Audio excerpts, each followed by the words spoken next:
ಸ್ನೇಹಿತರ ನಮಸ್ಕಾರ. ನಿಮಗೆ ಈ ಹಿಂದಿನ ಸ್ಟೋರಿಯಲ್ಲಿ ಹೇಳಿದೆ, ಶನಿವಾರ ಬಂತು ಅಂತ ಬಿಗ್ ಬಾಸ್ನ ಸ್ಪರ್ಧಿಗಳಿಗೆ ಅಸಲಿ ಚಳಿ ಜ್ವರ ಶುರು ಆಗಿಬಿಡುತ್ತೆ.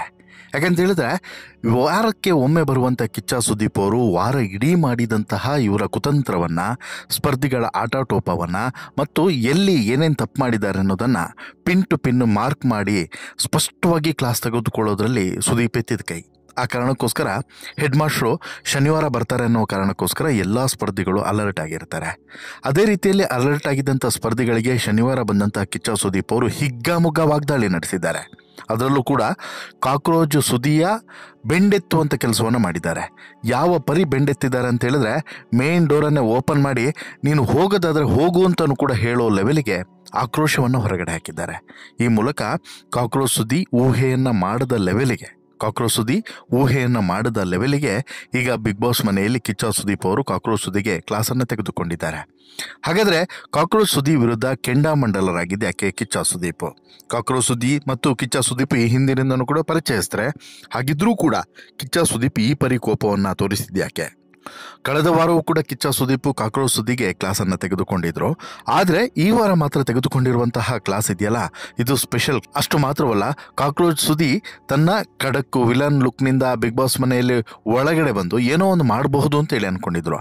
ಆದರೆ ಏನೂ ಕೂಡ ಮಾಡೋದಕ್ಕೆ ಸಾಧ್ಯವಿಲ್ವಾ ಇವನ ಕೈಯಲ್ಲಿ ಎನ್ನುವಂತಹ ಅನುಮಾನ ಮೂಡುವಂತೆ ಮಾಡಿದೆ. ಅಸಲಿಗೆ ಕಿಚ್ಚ ಸುದೀಪ್ಗೆ ಈ ಪರಿ ಈತ ಸಿಟ್ಟು ಬರೆಸಿದ್ಯಾಕೆ ನೋಡ್ತಾ ಹೋಗೋಣ. ಅದಕ್ಕಿಂತ ಮುಂಚೆ ನೀವಿನ್ನೂ ಕೂಡ ನಮ್ಮ ಚಾನಲನ್ನು ಸಬ್ಸ್ಕ್ರೈಬ್ ಮಾಡಿಲ್ಲ ಅಂದರೆ ದಯವಿಟ್ಟು ಕೂಡಲೇ ಸಬ್ಸ್ಕ್ರೈಬ್ ಮಾಡಿ ಸ್ನೇಹಿತರೆ. ಬಿಗ್ ಬಾಸ್ ಸೀಸನ್ 12 ಈಗ ಸ್ವಲ್ಪ ವೀಕ್ಷಕರನ್ನ ಹೆಚ್ಚಿಸಿಕೊಂಡು ಹೋಗ್ತಾ ಇದೆ. ಆರಂಭದಲ್ಲೇ ಸಾಕಷ್ಟು ವಿಘ್ನಗಳು ಎದುರಾಗಿದ್ರೂ ಕೂಡ ಆ ಎಲ್ಲ ವಿಘ್ನಗಳನ್ನು ದೂರ ಮಾಡಿಕೊಂಡು ಈಗ ಒಂದು ರೀತಿಯಲ್ಲಿ ಯಶಸ್ಸಿನತ್ತ ಮುನ್ನುಗ್ತಿರುವಂತಹ ಬಿಗ್ ಬಾಸ್ ಕಾರ್ಯಕ್ರಮಕ್ಕೆ ಈಗ ಮತ್ತೆ ಹೊಸ ಮೆರುಗು ಬಂದಿದೆ. ಈ ಸಂಕಷ್ಟಗಳು, ಈ ಸವಾಲುಗಳ ನಡುವೆ ಬಿಗ್ ಬಾಸ್ ಮನೆಯಲ್ಲಿರುವಂಥ ಸ್ಪರ್ಧಿಗಳ ಆಟಾಟೋಪವನ್ನು ಮತ್ತು ಅಹಂಕಾರದ ವರ್ತನೆಯನ್ನು ಮತ್ತು ಏನು ಮಾಡಿದರೂ ಕೂಡ ನಡೆಯುತ್ತೆ ಅನ್ನುವಂತಹ ಈ ಕೇರ್ಲೆಸ್ ಮನಸ್ಥಿತಿಯನ್ನು ಕಿಚ್ಚ ಸುದೀಪ್ ಕಟು ಶಬ್ದಗಳಿಂದ ಖಂಡಿಸಿದ್ದಾರೆ. ಕಳೆದ ವಾರ ಇಬ್ಬರು ಸ್ಪರ್ಧಿಗಳನ್ನು ಎಲಿಮಿನೇಟ್ ಮಾಡಿರುವಂಥ ಕಿಚ್ಚ ಸುದೀಪ್ ಅವರು ಇನ್ನುಳಿದಂತಹ ಸ್ಪರ್ಧಿಗಳಿಗೆ ಒಳ್ಳೆ ಅವಕಾಶ ಸಿಗ್ತಾ ಇದೆ, ಅದನ್ನು ಸದುಪಯೋಗ ಪಡಿಸ್ಕೊಳ್ಳಿ, ಒಂಟಿಗಳು ಜಂಟಿಗಳು ಹೇಗಿರಬೇಕು ಅನ್ನುವಂತಹ ಚಾಟಿ ಏಟನ್ನು ಕೊಟ್ಟಿದ್ದು ಮಾತ್ರವಲ್ಲದೆ ಯಾರ್ಯಾರು ಎಲ್ಲೆಲ್ಲಿ ತಪ್ಪು ಮಾಡಿದ್ರು ಅನ್ನುವಂತಹ ಮುನ್ನೆಚ್ಚರಿಕೆಯನ್ನು ಕೂಡ ಕೊಟ್ಟಿದ್ರು. ಆದರೆ ಈ ವಾರ ಅಸುರ ಆಧಿಪತಿಯಾಗಿರುವಂತಹ ಕಾಕ್ರೋಚ್ ಸುದಿಗೆ ಮನೆಯಿಂದ ಹೊರಗಡೆ ಕಳಿಸಿಕೊಡೋದಾಗಿ ಕಿಚ್ಚ ಸುದೀಪ್ ಗರಂ ಆಗಿ ವಾರ್ನಿಂಗನ್ನು ಕೊಟ್ಟಿದ್ದಾರೆ. ಡೋರ್ ಓಪನ್ ಮಾಡಿ ಹೋಗೋದಾದ್ರೆ ಹೋಗು ಅಂತಲೂ ಕೂಡ ಹೇಳಿದ್ದಾರೆ. ಯಾವತ್ತೂ ಕೂಡ ಕಿಚ್ಚ ಸುದೀಪ್ ಇಷ್ಟು ಸಿಟ್ಟಾಗಲಿಲ್ಲ. ಆದರೆ ಇದೇ ಮೊದಲ ಬಾರಿಗೆ ಈ ಪರಿ ಸಿಟ್ಟಾಗಿದ್ದಾರೆ ಮತ್ತು ಈ ಪರಿ ಆಕ್ರೋಶವನ್ನು ಹೊರಗಡೆ ಹಾಕಿದ್ದನ್ನು ನೋಡಿದ್ರೆ ಬಹುಶಃ ಕಾಕ್ರೋಚ್ ಸುದಿ ವಿರುದ್ಧ ಎಂತಹ ಡೆಸ್ಪರೇಟ್ ಲೆವೆಲ್ಗೆ ಇವರ ಕೋಪ ಹೋಗಿರ್ಬೋದು ಅನ್ನೋದನ್ನು ನೀವೇ ಯೋಚನೆ ಮಾಡಿ. ಈಗ ಜಸ್ಟ್ ಪ್ರೋಮೋವನ್ನು ಬಹುಶಃ ನೀವು ನೋಡಿರ್ತೀರ. ಕಲರ್ಸ್ ಕನ್ನಡ ವಾಹಿನಿ ಈ ಪ್ರೋಮೋವನ್ನು ಹಂಚಿಕೊಂಡಿದೆ. ಬಿಗ್ ಬಾಸು ಒಂದು ಶೋ ಮಾತ್ರ ಅಲ್ಲ, ಇದು ಕನ್ನಡಿಗರ ಹೆಮ್ಮೆ ಅಂತೇಳಿ ಹೇಳಿರುವಂತಹ ಕಿಚ್ಚ ಸುದೀಪ್ ಅವರು ರೀಸ್ಟಾರ್ಟ್ ಆದ ಬಳಿಕ ಕನ್ನಡಿಗರು ಈ ಬಿಗ್ ಬಾಸ್ಗೆ ಕೊಟ್ಟಂತಹ ಪ್ರೀತಿಯನ್ನು ಮತ್ತು ಈ ರೀಸ್ಟಾರ್ಟ್ಗೆ ಕನ್ನಡಿಗರು ತೋರಿಸಿದಂತಹ ಮಮತೆಯನ್ನ ಎಲ್ಲವನ್ನು ಕೂಡ ಹಾಡಿ ಹೊಗಳಿದ್ದಾರೆ. ಇಡೀ ಕನ್ನಡಿಗರು ಹಚ್ಚಿ ಸಂಭ್ರಮಿಸುವಂಥ ಒಂದು ಜ್ಯೋತಿ ಇದು ಅಂತಲೂ ಕೂಡ ತುಂಬ ಹೆಮ್ಮೆಯಿಂದ ಕಿಚ್ಚ ಸುದೀಪ್ ಹೇಳಿದ್ದಾರೆ. ಆ ಜ್ಯೋತಿಯನ್ನು ಆರದಂತೆ ಕಾಪಾಡಿದಂತಹ ಪ್ರತಿಯೊಬ್ಬರಿಗೂ ಕೂಡ ನನ್ನ ಧನ್ಯವಾದಗಳು ಅಂತೇಳಿ ಹೇಳಿರುವಂಥ ಕಿಚ್ಚ ಸುದೀಪ್ ಅವರು ನಿಮ್ಮ ಪ್ರೀತಿ ಜೊತೆಗೆ ಇರೋ ತನಕ ಬಿಗ್ ಬಾಸ್ ಮುಂದೆ ಹೋಗ್ತಾನೆ ಇರುತ್ತೆ ಅನ್ನುವಂಥ ಮಾತನ್ನು ತುಂಬ ಖುಷಿಯಿಂದನೇ ಹೇಳ್ಕೊಂಡಿದ್ದಾರೆ. ಅಟ್ ದಿ ಸೇಮ್ ಟೈಮ್ ಇದನ್ನು ಕಟ್ ಮಾಡಿ ನೋಡಿದ್ರೆ ಕಿಚ್ಚ ಸುದೀಪ್ ಅವರ ಇನ್ನೊಂದು ಮುಖ ತೆರೆದುಕೊಳ್ತದೆ. ವಾರದ ಕತೆ ಕಿಚ್ಚನ ಜೊತೆಯಲ್ಲಿ ಯಾವ್ಯಾವ ಸ್ಪರ್ಧಿಗಳು ಏನೇನು ತಪ್ಪು ಮಾಡಿದ್ರು ಅನ್ನೋದನ್ನು ಎಳೆಯಾಗಿ ಬಿಚ್ಚಿಡುವಂಥ ಕಿಚ್ಚ ಸುದೀಪ್ ಅವರು ಇಲ್ಲಿ ಕಾಕ್ರೋಚ್ ಸುದಿಯ ಬಗ್ಗೆ ಮೊದಲಿಗೆ ಮಾತನಾಡ್ತಾರೆ. ಪ್ರೋಮೋದಲ್ಲಿ ಕಾಕ್ರೋಚ್ ಸುದಿಗೆ ಈ ವಾರ ಕೊಟ್ಟಂಥ ಟಾಸ್ಕ್ನ ಬಗ್ಗೆ ಹೇಗಿತ್ತು ಅವರ ಆಟ, ಆ ಆಟದ ಬಗ್ಗೆ ನಿಮ್ಮ ಅಭಿಪ್ರಾಯ ಏನು ಅನ್ನೋದನ್ನು ಉಳಿದ ಸ್ಪರ್ಧಿಗಳಲ್ಲಿ ಕೇಳ್ತಾರೆ. ಅವರ ಪರ್ಫಾರ್ಮೆನ್ಸ್ ಹೇಗಿತ್ತು ಅಂಥೇಳಿ. ಅದಕ್ಕೆ ಸಹಜವಾಗಿ ಈ ವಾರ ಕಾಕ್ರೋಚ್ ಸುದಿ ಯಾವ ರೀತಿ ನಡ್ಕೊಂಡ್ರು ಅನ್ನೋದನ್ನು ಅಲ್ಲಿರುವಂಥ ಸ್ಪರ್ಧಿಗಳು ಸ್ಪಷ್ಟವಾಗಿ ಹೇಳ್ತಾರೆ. ಅದರಲ್ಲೂ ಕೂಡ ಮೇಕಪ್ಗೆ ಮಾತ್ರ ಅವರ ಆಟ, ಕ್ರೌರ್ಯ, ಅಟ್ಟಹಾಸ ಎಲ್ಲವೂ ಕೂಡ ಸೀಮಿತವಾಗಿತ್ತು ಅಂಥೇಳಿ ಜಾಹ್ನವಿ ಹೇಳಿದ್ರೆ ಅಸುರ ಅನ್ನೋದಕ್ಕಿಂತ ಜೋಕರ್ ಥರ ಇತ್ತು ಅಂತ ಹೇಳಿಬಿಟ್ಟು ಇಲ್ಲಿ ರಾಶಿಕಾ ಹೇಳ್ತಾರೆ.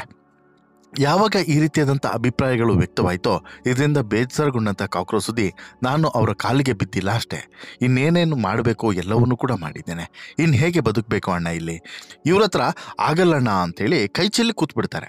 ಲಿಟ್ರಲಿ ಕೈ ಚೆಲ್ತಾರೆ. ಆವಾಗ ಪಿತ್ತ ನೆತ್ತಿಗೆ ಇರುತ್ತೆ ಕಿಚ್ಚ ಸುದೀಪ್ ಅವ್ರದ್ದು. ಅಂದರೆ ಇಂಥ ಒಳ್ಳೆ ಅವಕಾಶ ಇಡೀ ಮನೆಯನ್ನೇ ಕಂಟ್ರೋಲ್ ಮಾಡುವಂಥ ಅವಕಾಶ. ಅಸುರಾಧಿಪತಿ ಅಂತ ಹೇಳಿದ್ರೆ ಏನು, ಎಲ್ಲರನ್ನೂ ಕೂಡ ತನ್ನ ಹತೋಟಿಯಲ್ಲಿರುವಂಥ ಕೆಲಸ. ಆ ಶೋನ ಸೀರಿಯಸ್ನೆಸ್ಸು, ಆ ಗೇಮ್ನ ಸೀರಿಯಸ್ನೆಸ್ಸು ನಿನಗೆ ಅರ್ಥ ಆಗಿಲ್ಲ ಅಂದರೆ ಈಗಲೇ ಕಳಿಸಿಕೊಡ್ತೀನಿ ನಡಿ ಅಂತಲೂ ಕೂಡ ಕಿಚ್ಚ ಸುದೀಪ್ ಸಿಕ್ಕಾಪಟ್ಟೆ ಕೋಪದಿಂದನೇ ಹೇಳ್ತಾರೆ. ಬಾಗಿಲನ್ನು ಓಪನ್ ಮಾಡಿ ತಕ್ಷಣಕ್ಕೆ ಹೇಳ್ತಾರೆ, ನೋಡಿ ನಿಮಗೆ ಇಲ್ಲಿ ಇರೋಕ್ಕಾದ್ರೆ, ಇಲ್ಲಿನ ಆಟ ಅರ್ಥ ಆದರೆ ಇರಿ, ಇಲ್ಲ ಅಂತ ಹೇಳಿದ್ರೆ ನಡೀರಿ ಅಂತಾನೆ ಸರಿಯಾಗಿ ಕ್ಲಾಸನ್ನು ತೆಗೆದುಕೊಳ್ತಾರೆ. ಇದರಿಂದ ಕಾಕ್ರೋಚ್ ಸುದ್ದಿ ಗಲಿಬಿಲಿಗೊಳ್ತಾರೆ. ಸುದ್ದಿ ಮನೆಯಲ್ಲೇ ಉಳಿದುಕೊಳ್ತಾರಾ ಅಥವಾ ಮನೆಯಿಂದ ಹೊರಗಡೆ ಬರ್ತಾರಾ ಅನ್ನೋದು ಕೊನೆಗೆ ಕನ್ಕ್ಲೂಷನ್ ಟೈಪು ಮುಗಿಸ್ಬಿಡ್ತಾರೆ. ಅಂದರೆ ಅಲ್ಲಿ ಉತ್ತರ ಸಿಗೋದಿಲ್ಲ. ಬಟ್ ಒಂದು ತಿಳ್ಕೊಳ್ಳಿ, ಕಾಕ್ರೋಚ್ ಸುದ್ದಿ ಇಲ್ಲಿ ಮನೆಯಿಂದ ಹೊರಗಡೆ ಬರುವಂಥ ನಿರ್ಧಾರವನ್ನು ಯಾವ ಕಾರಣಕ್ಕೂ ಕೂಡ ಮಾಡೋದಿಲ್ಲ. ಬಟ್ ಒಳಗಡೆ ಬಂದ ಬಳಿಕ ಮಾಡಿದಂಥ ತಪ್ಪುಗಳನ್ನು ಕಾಕ್ರೋಚ್ ಸುದ್ದಿ ಈಗ ಅನಲೈಸ್ ಮಾಡ್ಕೊಳ್ಬೇಕು. ಒಂದು. ಎರಡನೇದು, ಕಳೆದ ವಾರವೂ ಕೂಡ ಕಾಕ್ರೋಚ್ ಸುದ್ದಿಗೆ ಕಿಚ್ಚ ಸುದೀಪ್ ಚಾಟಿ ಬೀಸಿದ್ರು. ಸಾಕಷ್ಟು ತಪ್ಪುಗಳನ್ನು ಎತ್ತಿ ತೋರಿಸಿದ್ರು. ಅದನ್ನು ತಿದ್ದಿಕೊಳ್ಳುವಂಥ ಪ್ರಯತ್ನವನ್ನು ಮಾಡಬೇಕಾಗಿದ್ದಂತಹ ಕಾಕ್ರೋಚ್ ಸುದ್ದಿ ಈ ವಾರವೂ ಕೂಡ ಮೈ ಮರೆತಿದ್ದು ವಿಪರ್ಯಾಸ. ಇನ್ನು ಕಾಕ್ರೋಚ್ ಸುದ್ದಿಗೆ ಅಸುರಾಧಿಪತಿ ಅನ್ನುವಂಥ ಪಟ್ಟವನ್ನು ಕೊಟ್ಟಿದ್ದು ಒಂದು ಫೈನಲಿಸ್ಟ್ ಆಗಿ ಆಯ್ಕೆ ಆಗಿದ್ದಂಥ ಕಾರಣಕ್ಕೋಸ್ಕರ. ಎರಡನೇದು, ಅಸುರಾಧಿಪತಿ ಅನ್ನುವಂತಹ ಒಂದು ರೋಲ್ ಏನಿದೆ ಆ ರೋಲ್ಗೆ ಸರಿಯಾಗಿ ಸುದ್ದಿ ಮ್ಯಾಚ್ ಆಗ್ತಾರೆ ಅನ್ನುವಂಥ ಕಾರಣಕ್ಕೋಸ್ಕರ. ನೋಡಿ, ಈ ಸುದ್ದಿ ಚಿತ್ರರಂಗದಲ್ಲಿ ಅಥವಾ ಕನ್ನಡ ಬಣ್ಣದ ಲೋಕದಲ್ಲಿ ಫೇಮಸ್ ಆಗಿರೋದು ನೆಗೆಟಿವ್ ರೋಲ್ಗಳಿಂದ. ಈ ನೆಗೆಟಿವ್ ರೋಲ್ಗಳು ಕಿಚ್ಚ ಸುದೀಪ್ ಅವರು ಎಣಿಸಿದಂತೆ ಮತ್ತು ಬಿಗ್ ಬಾಸ್ನ ಟೀಮ್ ಭಾವಿಸಿದಂತೆ ಈ ಸುದ್ದಿಗೆ ತುಂಬ ಚೆನ್ನಾಗಿ ಸೂಟ್ ಆಗುತ್ತೆ ಅನ್ನೋದು ಅವರ ನಂಬಿಕೆ. ಆ ಕಾರಣಕ್ಕೋಸ್ಕರನೇ ಇಂಥದ್ದೊಂದು ಅವಕಾಶವನ್ನು ಕೊಟ್ಟಿದ್ರು. ಆದರೆ ಆ ಅವಕಾಶವನ್ನು ಕೂಡ ಸರಿಯಾಗಿ ಬಳಸಿಕೊಳ್ಳೋದ್ರಲ್ಲಿ ಇಲ್ಲಿ ಸುದ್ದಿ ಫೇಲ್ಯೂರ್ ಆದರು ಅಂತಲೂ ಕೂಡ ಹೇಳ್ಬೋದು. ಎರಡನೇದು, ಬಿಗ್ ಬಾಸ್ ಮನೆಯ ಇತರ ಸ್ಪರ್ಧಿಗಳನ್ನು ಕಂಟ್ರೋಲ್ ಮಾಡುವಲ್ಲೂ ಕೂಡ ಸುದ್ದಿ ಕಂಪ್ಲೀಟಾಗಿ ಫೇಲ್ಯೂರ್ ಆದರು. ಕೇವಲ ಫೇಲ್ಯೂರ್ ಆಗಿದ್ದು ಮಾತ್ರವಲ್ಲ, ಅವರಿಗೆ ಹೇಗೆ ಬಿಗ್ ಬಾಸ್ ಮನೆಯನ್ನು ಕಂಟ್ರೋಲ್ ಮಾಡಬೇಕು ಅನ್ನುವಂಥ ಸೆನ್ಸೇ ಇಲ್ಲದಂತಾಯಿತು. ಜೊತೆಗೆ ಯಾರೂ ಕೂಡ ತನ್ನ ಮಾತನ್ನು ಕೇಳ್ತಿಲ್ಲ ಅನ್ನುವಂಥ ಹಂತಕ್ಕೆ ಬಂದಂಥ ಸುದ್ದಿ ತನ್ನಷ್ಟಕ್ಕೆ ತಾನು ಇರುವಂತಹ ನಿರ್ಧಾರಕ್ಕೆ ಬಂದುಬಿಟ್ರು. ಇವೆಲ್ಲವೂ ಕೂಡ ದೊಡ್ಡ ದೊಡ್ಡ ಹೊಡೆತಗಳನ್ನೇ ಬಹುಶಃ ಸುದ್ದಿಗೆ ಮುಂದಿನ ದಿನಗಳಲ್ಲಿ ಕೊಡಬಹುದು. ಇನ್ಫ್ಯಾಕ್ಟು ಕಿಚ್ಚ ಸುದೀಪ್ ಅವರ ಕೋಪಕ್ಕೂ ಕೂಡ ಇದೇ ಕಾರಣ. ಅಂದರೆ ಒಬ್ಬ ಜವಾಬ್ದಾರಿಯುತ ಸ್ಥಾನದಲ್ಲಿದ್ದಂಥ ಆಟಗಾರ ಆಟದ ಸೀರಿಯಸ್ನೆಸ್ಸನ್ನು ಅರ್ಥ ಮಾಡಿಕೊಳ್ಳದೆ ಈ ರೀತಿ ಒಂದು ರೀತಿಯಲ್ಲಿ ಮಕ್ಕಳ ರೀತಿ ಆಡಿದ್ದು ಎಷ್ಟು ಸರಿ ಅನ್ನುವಂಥದ್ದು ಒಂದನೇ ಪ್ರಶ್ನೆ. ಎರಡನೇ ಪ್ರಶ್ನೆ, ಅಲ್ಲಿರುವಂತಹ ಈ ಎಲ್ಲ ಆಟಗಾರರು ಏನಿರ್ತಾರೆ ಪ್ರತಿಯೊಬ್ಬರು ಕೂಡ ಗೆಲ್ಲಬೇಕು ಅಂತಲೇ ಬಂದಿರೋದು. ಬಟ್ ಅವರೆಲ್ಲರೂ ಕೂಡ ಅಷ್ಟು ಹಂಬಲದಿಂದ ಅಷ್ಟು ಆಸೆಯಿಂದ ಬಂದಿರುವಂಥ ಸಂದರ್ಭದಲ್ಲಿ, ಆ ಅವಕಾಶ ಸಿಕ್ಕಂಥ ಸಂದರ್ಭದಲ್ಲಿ ಆ ಅವಕಾಶವನ್ನು ಸರಿಯಾಗಿ ಬಳಸಿಕೊಳ್ಳದೇ ಇರುವಂಥ ಸುದ್ದಿಯ ವಿರುದ್ಧ ಸಹಜವಾಗಿ ಆಕ್ರೋಶ ವ್ಯಕ್ತವಾಗಿ ಆಗ್ತದೆ. ಇಲ್ಲೂ ಕೂಡ ಅದೇ ರೀತಿ ಆಕ್ರೋಶ ವ್ಯಕ್ತವಾಗಿದೆ ಅನ್ನೋದು ಸ್ಪಷ್ಟವಾಗಿ ಇಲ್ಲಿ ಗೊತ್ತಾಗ್ತಿದೆ. ವಾಟ್ ಎವರ್, ಒಂದಂತೂ ತಿಳ್ಕೊಳ್ಳಿ ಸ್ನೇಹಿತರೆ, ಇಲ್ಲಿ ಕಾಕ್ರೋಚ್ ಸುದ್ದಿಗೆ ಕಿಚ್ಚ ಸುದೀಪ್ ಇವತ್ತು ಹೇಳಿರುವಂಥ ಪ್ರತಿಯೊಂದು ಮಾತುಗಳು ಕೇವಲ ಸುದ್ದಿಗೆ ಮಾತ್ರ ಅಲ್ಲ, ಪ್ರತಿಯೊಬ್ಬರಿಗೂ ಕೂಡ ಪ್ರತಿಯೊಬ್ಬರ ಜೀವನದಲ್ಲೂ ಕೂಡ ನೀತಿ ಪಾಠವೇ. ಅದನ್ನು ಸರಿಯಾಗಿ ಬಳಸಿಕೊಂಡು ಅಳವಡಿಸಿಕೊಂಡು ಮುನ್ನುಗ್ಗಿದ್ರೆ ಬಹುಶಃ ಯಶಸ್ಸು ಸಿಗುತ್ತೆ. ಇಲ್ವಾ ಮಣ್ಣು ಮುಕ್ಕೋದು ಗ್ಯಾರಂಟಿ. ಸುದ್ದಿಯ ವಿಚಾರದಲ್ಲೂ ಕೂಡ ಹಾಗೆ.